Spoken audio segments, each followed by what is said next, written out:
Religion and Realization. The Master with Adhor, Rakhal, Sri M. and other devotees at Dakshineshwar, July 22, 1883. 351.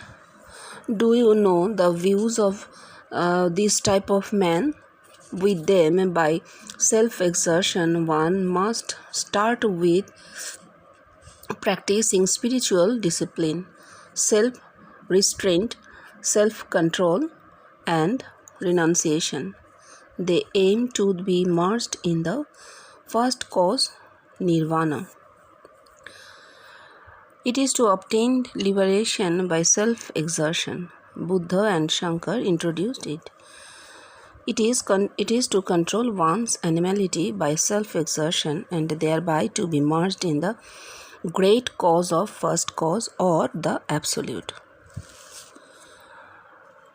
This is spoken of an ordinary man, Jeevgati. But by self-exertion to control animality and to be merged into the absolute never takes place. 1. ঠাকুরের ঘরে এটুকু বলে নি। ঠাকুরের ঘরে অধর, রাখাল, শ্রীম এবং অন্যান্য ভক্তগণের সঙ্গে ঠাকুর বসে আছেন দক্ষিণেশ্বর 1883 সালের 22 জুলাই। ঠাকুর বলছেন যে জানো এরা কি বলে, এই ধরনের মানুষ এরা কি বলে? এরা বলে যে তোমাকে কঠোর সাধনা করতে হবে, সংযম করতে হবে, ত্যাগ করতে হবে এবং কঠোর তপস্যার মধ্যে দিয়ে তোমাকে এগিয়ে যেতে হবে। আর তাদের লক্ষ্য হচ্ছে নির্গুণে লয় হওয়া, আদি কারণ নির্গুণ, সেইখানে লয় হওয়া, এই হচ্ছে তাদের লক্ষ্য। এবার ব্যাখ্যা উনি বলছেন যে কথাটা দিয়ে ঠাকুর কি বোঝাতে চাইলেন, এরা কারা?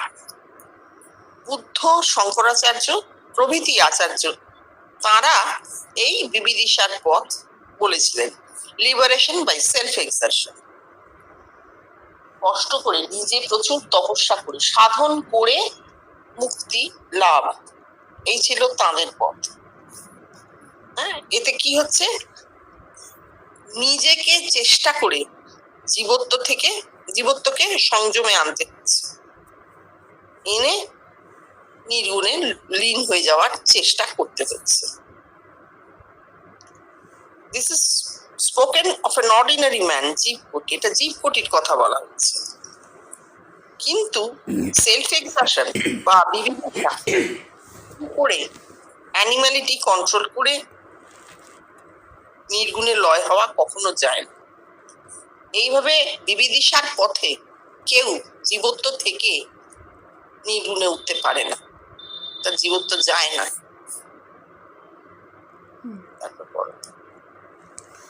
1. Jamevaisha Brinote Tena Labho. Whom God chooses, the chosen man alone is liberated and blessed with supreme bliss, the Veda. 2. If God out of sheer mercy liberates himself from the body, then there is liberation. Sri Ramakrishna. 3. It depends upon the grace of God whether to keep one in bondage or to liberate him. Sri Ramakrishna. 4. Let you exert in thousandfold, but without God's grace nothing can be achieved. Sri Ramakrishna. Self-exertion cannot liberate God from the body. It is God and God's grace which alone can liberate one from the bondage of body. He is a mere witness with whom such liberation happens.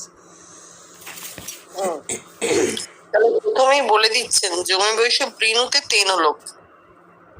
ঠাকুরের কথায় পাবো আমরা আবার। এখানে জীবনকৃষ্ণ বেদ থেকে বলছেন জমেবৈশ্য বৃণুতে তেন লোক। ভগবান যদি কৃপা করে মুক্ত হন তবে মুক্তি। God chooses the chosen man. ভগবান নির্বাচন করেন, সেই নির্বাচিত মানুষটি ক্ষেত্রে তার দেহ থেকে আত্মা মুক্ত হয়, ব্লেসড উইথ সুপ্রিম ব্লিস। তাকে আত্মা কৃপা করে তার দেহ থেকে মুক্ত হন, তবে মুক্তি। তারপর বলছেন, if God out of sheer mercy liberates himself, Thakur বলেছেন যে কথাটা, ঠাকুর বলছেন যদি আত্মা কৃপা করে নিজে থেকে দেহ থেকে মুক্ত হন তবেই মুক্তি। আরো বলছেন যে তিনি বদ্ধ থাকবেন কি মুক্ত হবেন এ তাঁর ইচ্ছে, তার ইচ্ছের উপর নির্ভর করছে যে তিনি আত্মাবদ্ধ থাকবেন না মুক্ত হবেন। আরো বলছেন যে let you exert in thousandfold, হাজার চেষ্টা করো, যদি তার কৃপা না হয় তাহলে মুক্তি হবে না। তার বিজয় কৃষ্ণ গোস্বামীকে বলেছিলেন, বিজয় তুমি হাজার চেষ্টা করো, তার কৃপা ব্যতীত মুক্তি হবার নয়, কিছু হবার নয়। ঠাকুর এগুলো বলেছেন। এখানে সেলফ এক্সারশন বা বিবিদিশা যে কথাটা বলা হচ্ছে সেটা কি, ওই কঠোর একটা নিয়মের মধ্যে দিয়ে সাধন করে যাওয়া। বলছেন যে না, এইভাবে আত্মা দেহ থেকে মুক্ত হয় না, শুধুই আত্মা মুক্ত তখনই হবে যখন ঈশ্বর কৃপা করবেন। ঈশ্বর যদি কৃপা করে মুক্ত হন তবে মুক্তি। যার দেহ থেকে কৃপা করে আত্মা মুক্ত হবেন তিনি দ্রষ্টা মাত্র, সাক্ষী মাত্র, তার কিছু করণীয় নেই, করে কিছু হবে না, করে কিছু পাওয়া যাবে না, করে আমাদের অহংকার বাড়ে, আমি এত তপস্যা করেছি, এইটা হবে। করা থেকে এই জায়গাটায় পৌঁছানো যায় না, শুধুই কৃপা। কৃপা থেকে আপনা থেকে হওয়া, আপনা থেকে হওয়া, কৃপা মানে আপনা থেকে হওয়া, কৃপা মানে করুণা, দয়া, এসব। আপনা থেকে যদি কারোর দেহ থেকে আত্মা মুক্ত হন তবে তিনি জানেন যে কি হলো জিনিসটা, তিনি সাক্ষী মাত্র, দ্রষ্টা মাত্র, এই ব্যাপারে তার করণীয় কিচ্ছু নেই।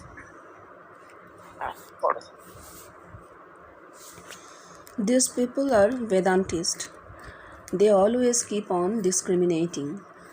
God alone is real and the world is illusory. It is not by discrimination but by realization alone that one can attain such stage when he says that God alone is real and the world is illusory. To attain this stage, one has to realize all these stages and conditions. God is in the body. 2. There will be a spontaneous liberation of God from the body. 3. God will be seen in human form made of God's light. 4.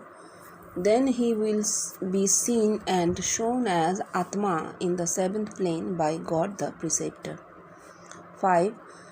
Then the universe will be seen within Atma or God. 6. This universe within God will be seen to be transformed into a seed. This seed in its turn will be transformed into a dream.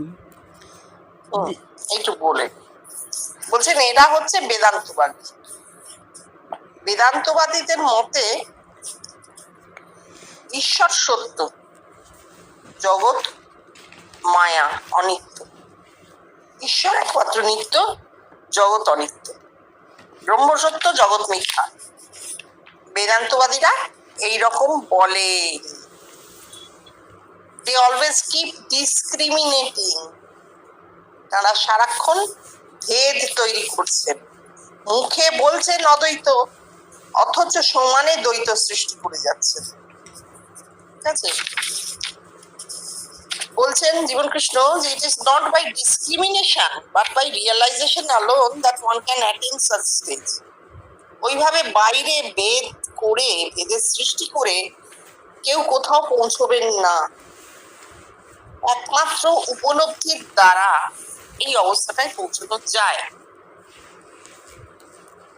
যখন তিনি বলছেন ঈশ্বর সত্য, জগৎ মিথ্যা, তখন তা কথার কথা হয়ে দাঁড়াচ্ছে। উপলব্ধি হলে কি হবে, এইরকম পরপর উপলব্ধিগুলো হলে তবে বোঝা যাবে, তবে যিনি বলছেন তার কথা তার উপলব্ধিতে আসবে। প্রথম হচ্ছে ঈশ্বর এই দেহে, god is in the body, ঈশ্বর এই দেহে। দ্বিতীয় কি, spontaneous liberation of god from the body, দেহ থেকে আত্মা আপনা থেকে মুক্ত হবে, স্বতঃস্ফূর্ত ভাবে মুক্ত। তারপর কি, God will be seen in human form made of gods like, ঈশ্বরীয় জ্যোতিতে মূর্ত হবে একটি মানুষের রূপ, সেটি ঈশ্বরের রূপ দেখতে পাওয়া যাবে। তারপর সেই মূর্তি আত্মাকে দেখিয়ে দেবেন। কোথায়? সচ্চিদানন্দ গুরু সেই মূর্তিকে দেখিয়ে দেবেন, এই আত্মা। সপ্তম ভূমিতে আত্মা সাক্ষাৎকার, সচ্চিদানন্দ গুরু আত্মাকে দেখিয়ে দেবেন। তারপর সেই আত্মার মধ্যে পূর্ণ জগৎ। এখানে একটা অদ্ভুত কথা বলা হয়েছে, then he will be seen and shown as Atma in the seventh plane by God the Preceptor. তাহলে যে জ্যোতির্ময় মূর্তিটি আগে দেখা হলো মানুষের রূপে, একটি জ্যোতির্ময় মূর্তি দেখা হলো, ঈশ্বরীয় মূর্তি, ঈশ্বরের মূর্তি, সেই ঈশ্বরের মূর্তিকেই আবার দেখানো হচ্ছে আত্মা হিসেবে, আর মূর্তি থাকছে না, আত্মা সপ্তম ভূমিতে সচ্চিদানন্দ গুরু দেখিয়ে দিচ্ছেন। তারপর সেই আত্মার মধ্যে, আত্মার তো জ্যোতি স্বরূপ আমরা জানি, অনেকটা বৃদ্ধাঙ্গুষ্ঠবৎ, সেই আত্মার মধ্যে জগৎ দেখতে পাওয়া যাচ্ছে। একে বলছে ভগবান। Universe will be seen within আত্মা অর গড, এই হচ্ছে ভগবান, আত্মার মধ্যে জগৎ দেখা, ভগবানত্ব। তারপর this universe within god will be seen to be transformed into a seed, একটা বীজবৎ হয়ে যায়, সেই বিরাট জগৎ গুটিয়ে বিন্দুবৎ, বীজবৎ হয়ে গেল। এই বীজ স্বপ্নে পরিবর্তিত হয়ে গেল।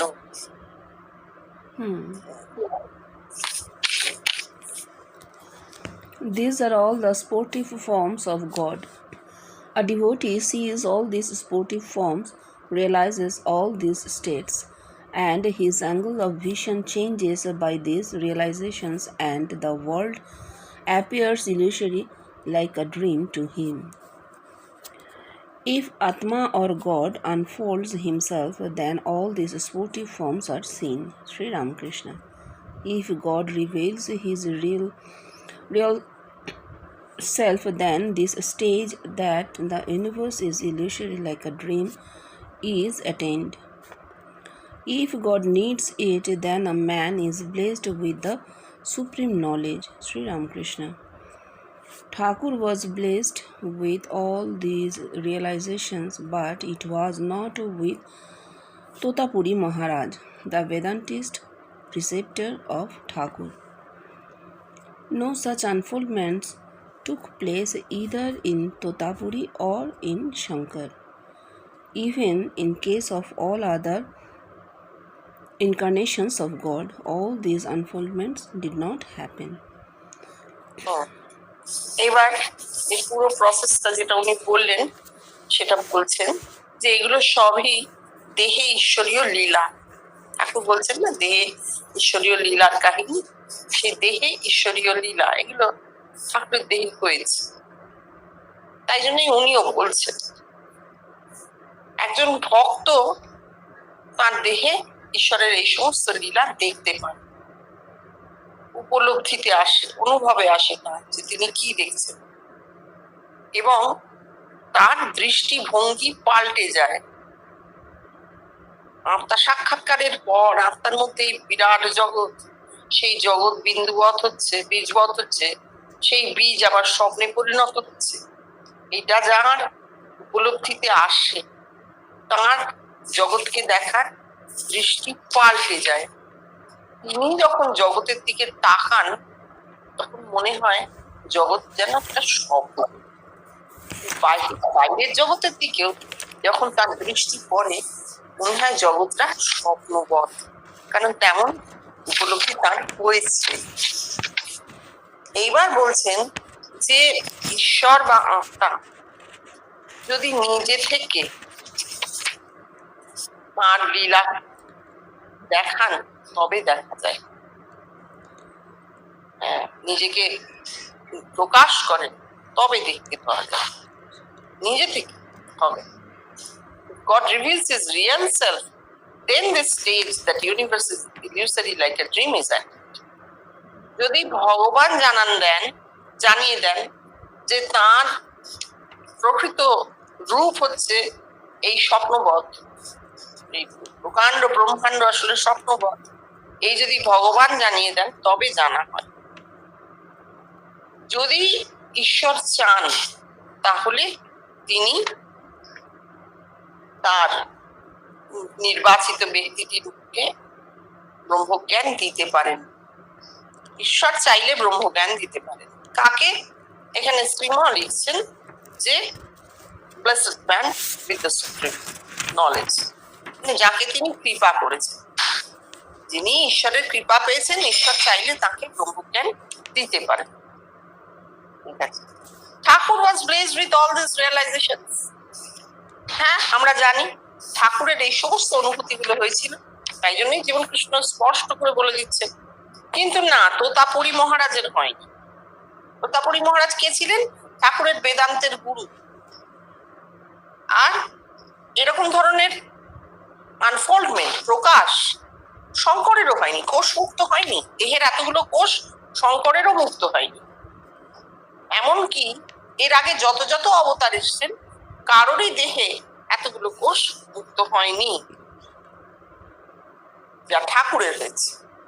এবার কথা হতে পারে তাহলে কি ঠাকুর এদের থেকে মহৎ হলেন, বড় হলেন, ইত্যাদি ইত্যাদি। এখন ব্যক্তিগত দিক থেকে দেখতে গেলে তাই, আমরা একটা দেশকালের মধ্যে রয়েছি। কিন্তু যদি জগতের দিকে তাকানো যায় তাহলে বুঝতে হবে যে পুরোটাই গ্রাজুয়াল আনফোল্ডমেন্ট। ধীরে ধীরে ধীরে ধীরে বিবর্তনের পথে যত এগোচ্ছে মানুষ, তত তার মস্তিষ্কের ধারণা শক্তি বাড়ছে। ঠিক সেইভাবেই যারা এসেছেন দেশটির ক্ষেত্রেও, যে সমস্ত অবতাররা এসেছেন, ধীরে ধীরে ধীরে ধীরে তাদের মধ্যে এগুলো প্রকাশ হয়েছে। কেউ চাইলেন আর তার অমনি ভগবান দর্শন হয়ে গেল, কেউ চাইলেন অমনি তার কোষ মুক্ত হয়ে গেল, কেউ চাইলেন অমনি তার মধ্যে জগৎ দর্শন হয়ে গেল। এগুলো হয় না, এগুলো সবই বিবর্তনের ধীরে ধীরে ধীরে ধীরে এগিয়ে গেছে। এক সময় একটি দেহ, এত সুন্দর দেহ প্রকৃতিতে গোলাপ ফুল ফোটার মতন ফুটেছে যে তার মধ্যে সমস্ত কোষগুলো মুক্ত হয়ে গেছে। এটা আমরা বিশ্বব্যাপীতে দাঁড়িয়ে বুঝতে পারছি বিবর্তন। 353. If the world is illusory as a dream, then you too are illusory like a dream. The speaker and his speech are both alike illusory and but dreams. This state is rapidly followed by no ego consciousness, that is, sthita samadhi. When the body collapses, only avatars, incarnation of God, come down from this state. Then follows knowledge of Tao. বলছেন জগৎ যদি স্বপ্নবৎ হয় তাহলে তুমিও স্বপ্নবৎ। যিনি বলছেন তিনিও স্বপ্নবৎ, তার কথাগুলোও স্বপ্নবৎ, মিথ্যে, ইলিউশনি, মায়া। তুমি মায়া, জগৎ যদি মায়া হয় তুমিও মায়া, তোমার কথাগুলোও মায়া, সবটাই মায়া, মিথ্যে। বলছেন এইটা, জীবনকৃষ্ণ বলছেন এই অবস্থাটা কখন হয়? ওই জড়সমাধির পর, বীজবতের পর যখন স্বপ্নবৎ অবস্থা হচ্ছে, তখন খুব তাড়াতাড়ি ইগো কনসিয়াসনেসটা চলে যায়, অহংয়ের লয় হয়। নো ইগো কনসিয়াসনেস, অহং লয় হয়ে যাচ্ছে। অহং লয় হয়ে যাওয়ার সঙ্গে সঙ্গে মানুষটা স্থিত সমাধিতে প্রবেশ করে যান, এবং তখন শরীর কোল্যাপস করে, অর্থাৎ শারীরবৃত্তীয় কাজগুলো আর হয় না, থেমে যায়। শুধু অবতার, ঈশ্বরীয় অবতার, তাঁরাই শুধু এই অবস্থা থেকে আবার নেমে আসতে পারেন। যখন তারা নেমে আসেন তখন তাদের তো অহং তত্ত্বের লয় হয়ে গেছে, তখন নাহং নাহং তুমু তুমু এই অবস্থাটায় আসেন অবতাররা। অবতার এই জন্যই বলা হয়, তারা দেহের মধ্যে যে অবতরণটা ঘটে তখন আর সেখানে অহং কাজ করে না। এবার কথা হচ্ছে, অবতার তবু আমরা জানি, কিন্তু স্থিত সমাধি আমরা কাউকে দেখিনি। স্থিত সমাধির কিন্তু কোনো প্রমাণ নেই। এটা একটা হাইপোথেটিক্যাল সিচুয়েশন, একেবারেই হাইপোথেটিক্যাল সিচুয়েশন। কেউ মারা যাওয়ার সময় যদি বলে স্থিত সমাধিতে চলে গেল দেহ, আমাদের কিছু বলার নেই, জানারও নেই, প্রমাণও করার নেই। তিনিও প্রমাণ করতে পারবেন না যে তিনি যাকে দেখিয়ে বলছেন স্থিত সমাধিতে দেহ গেল সেটা সত্যি, আর আমরাও প্রমাণ করতে পারবো না যে না ওটা স্থিত সমাধি নয়। সুতরাং এটা একটা হাইপোথেটিক্যাল সিচুয়েশন, হাইপোথেসিস নেওয়ানো। তাহলে সত্যি কিন্তু অবতার, অবতার যখন নামেন তার মধ্যে তখন তার নিজস্ব অহং আর কাজ করে না, তত্ত্বজ্ঞানে নামেন। তারপর বল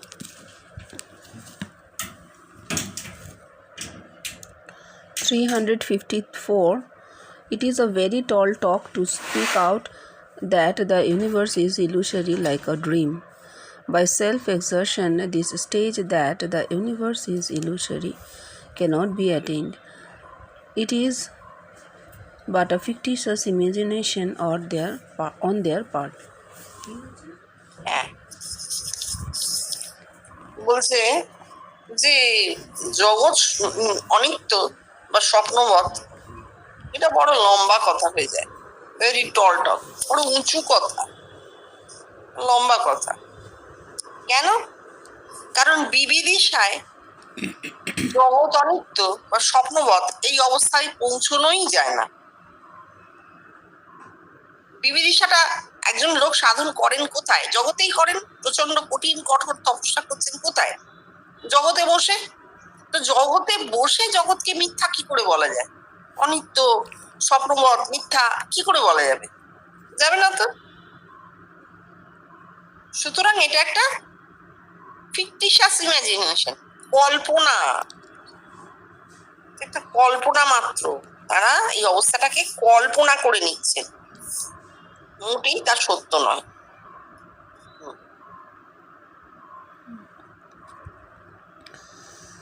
355. It is like camphor. When burnt, nothing remains. Camphor represents Atma. In an ordinary man, if Atma unfolds his real self, then the body collapses within 21 days. But it seldom happens. কর্পূর পুড়ে গেলে আর কিছু থাকে না। ঠাকুরের যে পূর্ণ সাধনগুলো আপনা থেকে হয়েছিল তার প্রমাণ ঠাকুরও বলছেন এই কথার মধ্যে দিয়ে, আর জীবন কৃষ্ণ একেবারে এক্সপ্লেন করে দেখিয়ে দিচ্ছেন। হ্যাঁ, এগুলো ঠাকুরের হয়েছিল, তাই তিনি এইভাবে পর পর বলে গেছেন। কর্পূর হচ্ছে আত্মা, পুড়ে গেলে আর কিছু থাকে না। একজন সাধারণ মানুষ যদি তার মধ্যে যদি আত্মার প্রকাশ ঘটে, স্বস্বরূপ দেখতে পাওয়া যায়, তাহলে তার দেহ 21 দিনের মধ্যে চলে যাবে, লয় হবে। যদি সাধারণ কোনো মানুষ, জীবকোটি যাকে বলা হচ্ছে, সেই রকম কোনো মানুষের যদি আত্মার সাক্ষাৎকার হয়, তাহলে তার দেহটি 21 দিনের মধ্যে চলে যাবে, লয় হয়ে যাবে, বাঁচবে না। অন্য জায়গায় বলছেন মুখে দুধ দিলে দুধ গলিয়ে যাবে। তারপরেই জীবন কৃষ্ণ বলছেন বাট ইট সেলডম হ্যাপেন্স। কখনো হয়তো হলো, নাবাচক কথা তো এরা বলতেন না, হয় না বলবেন না, তাই জন্যই একটা পজিটিভিটি দিয়ে শেষ করছেন। এভার পজিটিভ ম্যান, তিনি নেগেটিভ কথা বলবেন না, ঠাকুর বলতেন না, জীবন কৃষ্ণ বলতেন না। বাট ইট সেলডম হ্যাপেন্স, মানে এটা হয় না বললেই চলে, কোটিতে গুটিক।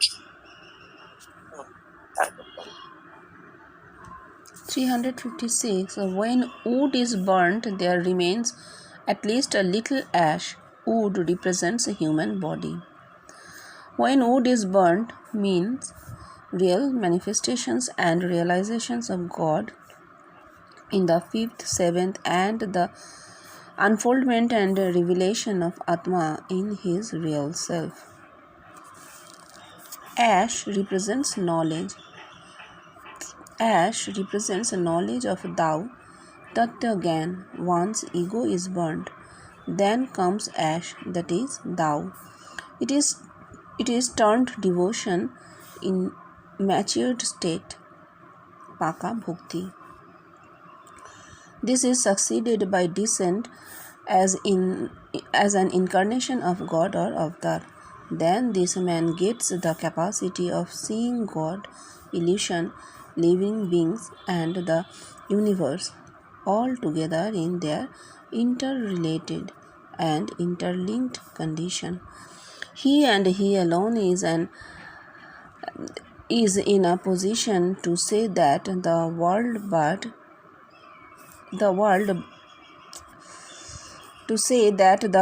is but an illusion, but he seldom does do as he is. He is fully aware that every aspect is but different aspect of God.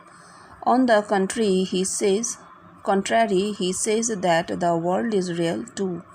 Thakur often used to say, the world is but God's pleasure house. কাঠ পুড়ে গেলে শুধু ছাই পড়ে থাকে। ঠাকুর বলছেন কাঠ হচ্ছে এই মানুষের শরীর। এবার জীবন কৃষ্ণ বলছেন যে কাঠ পুড়ে গেলে মানে যদি আত্মার সাক্ষাৎকার হয়ে যায় দেহে এবং পঞ্চকোষের সাধন শেষ হয়ে যায়, আত্মার সম্পূর্ণ মুক্তি ঘটে যায়, তখন কাঠ পুড়ে গেল, দেহ পুড়ে ছাই হলো, দেহের প্রত্যেকটি কোষ মুক্ত হয়ে গেল, প্রত্যেকটি কোষ থেকে আত্মা মুক্ত হলো, আত্মার সাক্ষাৎকার হলো, তখন কি হলো? দেহ পুড়ে ছাই হলো। একটি বাকি থাকলে হবে না, কিন্তু একটি কোষও যদি বাকি থাকে তাহলে হবে না। 5 sheets হচ্ছে পঞ্চকোষ। এইবার বলছেন অ্যাশ, ছাই। ছাই তাহলে কি? ছাই তো পড়ে আছে, সেটা কি? ছাই হচ্ছে তত্ত্বজ্ঞান, যেখানে আর দেহ জ্ঞানটা থাকছে না, যেখানে অহং জ্ঞান নেই। কেননা শুধু তুমি আছে, তুহু। Then comes ash, that is thou, তুমি, তুহু। এই হচ্ছে পাকা ভক্তি। ভক্ত যেখানে পাকা ভক্তিটি লাভ করেছে, কাঁচা নয়, পাকা। কেন? সব দর্শনের শেষে, সব অনুভূতির শেষে এই উপলব্ধিটি হয়েছে, তাই সেই ভক্তিটি পাকা। এরপর কি হয়? এই অ্যাশ অবস্থাটা থেকে ছাই হয়ে যাওয়ার পর কি হয়? ডিসেন্ট, নিগম। যদিও আমরা জানি এখন যে এটা পৌরাণিক নিগম, তবু বলতে হবে যে এই নিগমটা কি হয়? দেহে আবার নামছেন, আত্মা সাক্ষাৎকার হয়ে গেছে, পুড়ে ছাই হয়ে গেছে, অহং পুড়ে ছাই, অ্যাকশনলেস। অহং এখন অ্যাকশনলেস। এই অবস্থায় তুহু, তুমি আছো। এই তুমিটা কখন হয়? এই জ্ঞানটা কখন হয়? যখন ওই বীজবৎ অবস্থা থেকে দেহে আবার চৈতন্যের অবতরণ হচ্ছে, শক্তি রূপে অবতরণ হচ্ছে, তখন জানা যাচ্ছে যে পাকা ভক্তি। নিজেকে দেখতে পাওয়া যাচ্ছে না তো। এইটা বলছেন অবতারের হয়। এই অবতার তখন বলতে পারেন যে ঈশ্বর, মায়া, জীব জগৎ সব আসলে all together in their interrelated and interlinked condition, সব জড়িয়ে এক। ঈশ্বর, মায়া, জীব জগৎ সব জড়িয়ে এক, এটা একমাত্র অবতার বলতে পারেন। কি করে পারেন? তিনি দেখতে পান, তার উপলব্ধিটা সম্পূর্ণ হলো, তাই তিনি এই কথাটা বলতে পারেন। He and he alone is in a position to say. শুধু তিনিই বলতে পারেন, জগতের আর একটি মানুষও বলতে পারে না যে এই জগৎ আসলে মায়া। কিন্তু তিনি সেলডম ডাজ, তিনি মানে মাঝে মাঝে হয়তো বললেন, সবসময় তিনি বলবেন না এই কথাটা। কেন বলবেন না? তার কারণ তিনি জানেন যে এ সবই ঈশ্বরের বিভিন্ন রূপ। এই জগৎ, এই জীব জগৎ সবই ঈশ্বরের বিভিন্ন রূপ। তাই জন্যে উনি তার বদলে বলবেন যে এই জগৎ সত্য, কারণ তা ঈশ্বরের রূপ। তিনি জগৎকে তখন আর মায়া বলেন না, তিনি তখন বলেন এই জগৎও ঈশ্বরের রূপ। ঠাকুর বলছেন যে এই জগৎ ঈশ্বরের খেলাঘর, এই জগৎ ঈশ্বরের লীলা ক্ষেত্র। আমরা জানি জগৎ লীলা, এই কথাটা ঠাকুর বলেছেন। ঈশ্বরই একরূপে জগৎ হয়ে লীলা করছেন।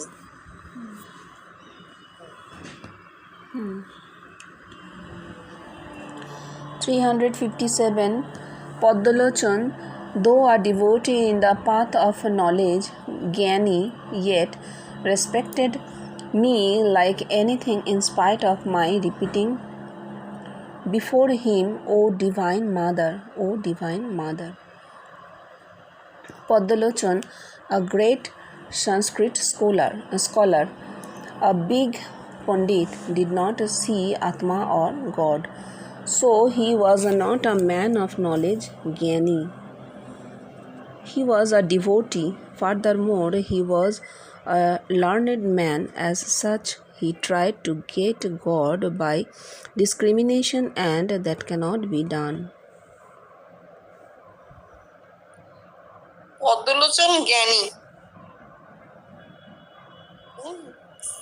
পদ্মলোচন তো a devotee in the path of knowledge, জ্ঞানী। পদ্মলোচন জ্ঞানী, জ্ঞান পথে তিনি ঈশ্বরের সাধনা করেছেন। তবু আমি যখন মা মা বলে ডাকতাম আমাকে, তখনও কিন্তু সে শ্রদ্ধা করেছে, সম্মান করেছে। আমি যে মা মা বলে ডাকি, আমি যে মায়ের ভক্ত, এ জেনেও পদ্মলোচন কিন্তু আমাকে শ্রদ্ধা করেছে, আমাকে মেনেছে। ঠাকুর বলছেন পদ্মলোচন কে? একজন বিরাট জ্ঞানী পণ্ডিত ছিলেন সংস্কৃতের। হ্যাঁ, তিনি জানতেন না ভগবান কি, আত্মা কি। তিনি ওই সংস্কৃত শাস্ত্র জ্ঞান ছিল তার। He was not a man of knowledge. He was a devotee. আসলে তিনি ভক্ত ছিলেন। কেন? শাস্ত্র জ্ঞান তার থাকতে পারে, কিন্তু তিনি যে ঈশ্বরকে জেনেছেন তা তো নয়। তিনি তো আত্মা বা ভগবানকে দেখেননি, তার তো আত্মার সাক্ষাৎকার হয়নি। তাহলে তিনি জ্ঞানী হলেন কি করে? না, ওটা বাইরের জ্ঞানের কথা বলা হচ্ছে। আসলে অন্তরে তিনি ভক্ত। কেন? কারণ তিনি ঠাকুরের কাছে আসছেন, তিনি ঠাকুরকে মানছেন। এই হচ্ছে ভক্তির লক্ষণ। অতএব তিনি ভক্ত। আবার তিনি পণ্ডিতও বটে। Furthermore, he was a learned man. As such, he tried to get God by discrimination, and that cannot be done. পণ্ডিত কি করেন? শাস্ত্রজ্ঞ মানুষ কি করেন? তিনি ভেদের দ্বারা ঈশ্বরকে বুঝতে চেষ্টা করেন। হয় না, এটা নয়, ওটা নয়, সেটা নয় করে ছেড়ে ওটাকে বলে। যাই হোক, এইভাবে ঈশ্বর লাভ হয় না, কিছু ছাড়া যায় না। এর আগেই বলা হয়ে গেছে, ঠাকুর বলেছেন যে এই জগৎ আসলে ঈশ্বরেরই একটি জগৎ। সুতরাং জগতের কোনো কিছুই তুমি বাদ দিতে পারবে না, বাদ দিলে ওজনে কম পড়ে। তারপর 358. When he, Padalochan, heard Ramprasad's song from me, tears rolled down his cheeks in devotion. Ramprasad of Bengal was a real devotee and made many devotional songs. His songs are very popular, like that of Italian Tasso. These tears of Padalochan bore the testimony that he was a devotee. He was a lucky and blessed man, as he came in contact with Thakur and heard the name of the Divine Mother from Thakur. Thakur's utterance of Mother brought a flood of devotion in Padalochan, so tears rolled down his cheeks. এই যে পদ্মলোচন, আমি যখন মায়ের নাম করতাম, তা শুনে পদ্মলোচনের চোখ দিয়ে জল পড়তো, গাল বেয়ে জল বেয়ে গড়িয়ে আসতো। প্রমাণ হয়ে গেল পদ্মলোচন জ্ঞানী নন, ভক্ত। জ্ঞান মানে আত্মাকে জানা, সেটা হয়নি তার, কিন্তু তিনি ভক্ত। কেন ভক্তি ছাড়া তো জল গড়াবে না। কৃষ্ণ ব্যাখ্যায় বলছেন, এই যে অশ্রু, দিস টিয়ার্স অফ পদ্মলোচন, এই পদ্মলোচনের চোখের জল প্রমাণ করে দিচ্ছে যে তিনি একজন ভক্ত, তিনি ভাগ্যবান এবং তিনি কৃপা পেয়েছেন। কি করে? কারণ তাছাড়া তার ঠাকুরের কাছে আসা সম্ভবই হতো না। কত লোক তখন চারিদিকে, কজন এসছেন ঠাকুরের কাছে? পদ্মলোচন এসছেন, কারণ তিনি ভাগ্যবান এবং তিনি কৃপা পেয়েছেন, ঈশ্বর কৃপা করে তাকে ঠাকুরের কাছে এনেছেন। এবং তিনি আরো ভাগ্যবান যে তিনি ঠাকুরের মুখে মায়ের নাম শুনেছেন। ঠাকুরের মুখে মায়ের নাম শুনে কি হয়েছে? তার মধ্যে ভক্তির জোয়ার এসেছে। সেই ভক্তি চোখ দিয়ে জল হয়ে গড়িয়ে পড়ছে, গাল ভিজিয়ে দিচ্ছে।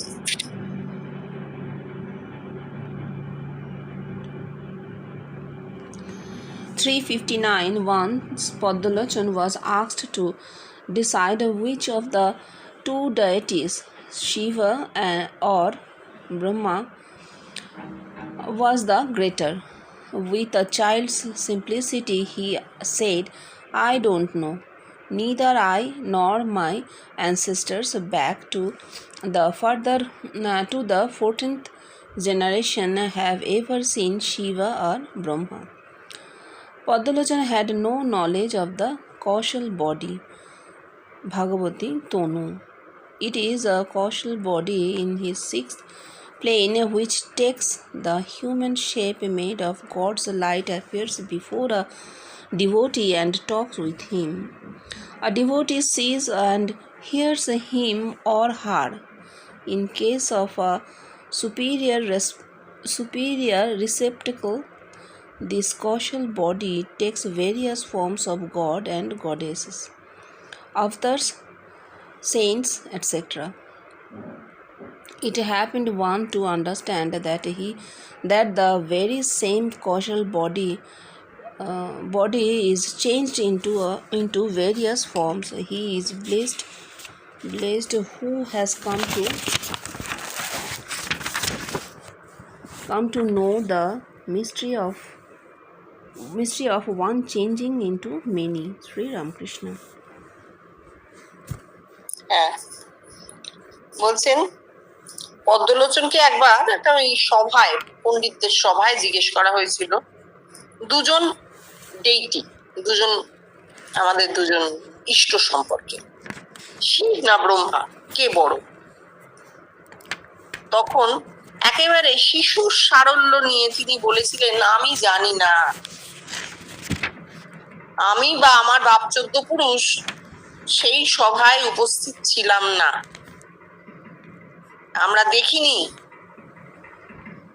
আমার বাপ 14 পুরুষ কেউ শিব বা ব্রহ্মাকে দেখেনি, সুতরাং এই কথাটা আমি জানি না কে বড়। এবার ব্যাখ্যায় কি বলা হচ্ছে যে পদ্মলোচন ভাগবতী তনু বা কারণ শরীর সম্পর্কে জানতেন না, অর্থাৎ ইষ্ট দর্শন জানতেন না। কেননা কারণ শরীর বা ভাগবতী তনু ষষ্ঠ ভূমিতে মানুষের রূপ নেয়, জ্যোতির্ময় রূপে একটি মানুষ সেখানে আসেন, ভক্তের সঙ্গে কথা বলেন, ভক্ত দেখেন, শুনতে পান তাকে। সেই মূর্তিটি নারী মূর্তি হতে পারে, পুরুষ মূর্তিও হতে পারে। যদি আধার খুব ভালো হয়, ইন কেস অফ সুপিরিয়র রিসেপ্টেকল, যদি আধার খুব উন্নত হয়, তাহলে এই কারণ শরীর নানা দেবদেবীর মূর্তিতে দেখা দিতে পারেন। শুধু একটি মাত্র ইষ্ট মূর্তি নয়, সেখানে তখন নানা দেবদেবীর মূর্তিতে দেখা দিতে পারেন। এমনকি অবতার, সাধু, এই সমস্ত রূপও তিনি দেখতে পাবেন।